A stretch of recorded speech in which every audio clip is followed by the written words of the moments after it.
This lioness was dying. A bone was jammed deep into her upper jaw, so badly she couldn't even drink water. And here's what made it worse. She hadn't eaten in nearly 2 weeks. If that bone didn't come out soon, she was done. But a wildlife ranger named Haley spotted something off.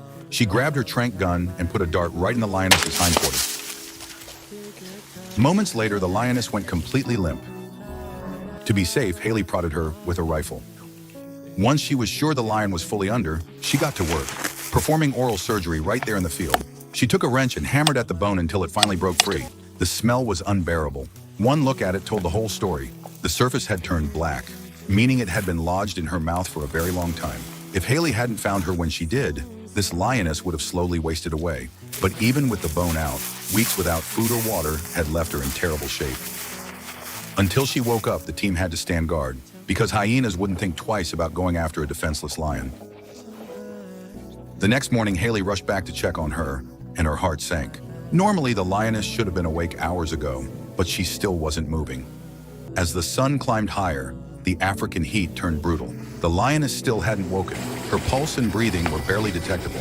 The blazing sun kept draining whatever strength she had left. The crew pulled a vehicle over, using its body to shield her from the heat.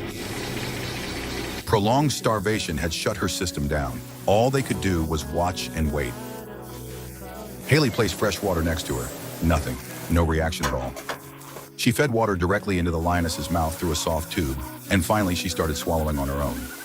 The moment Haley saw her drink, a smile broke across her face. She kept feeding her, again and again, without hesitation. As the sun rose higher, the vehicle's shadow could no longer cover the lioness. Haley rigged a shade canopy on the roof. Everyone was praying she'd pull through. By 2 in the afternoon, even the makeshift shade wasn't enough. The team carefully moved her under a tree. Haley kept pouring water over her body to bring her temperature down. Slowly, her strength started coming back. She lay still, eyes locked on the woman who'd been feeding her, and for the first time, she tried to eat on her own.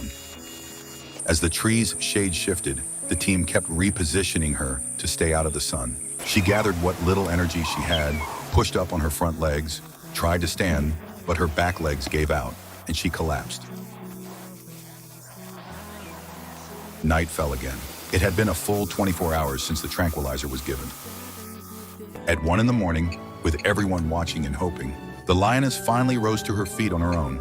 She took her first steps, slow and unsteady, like a cub learning to walk. She stumbled toward the nearest water source. Haley started the truck and followed quietly behind, watching over her every step of the way. She finally reached the water and drank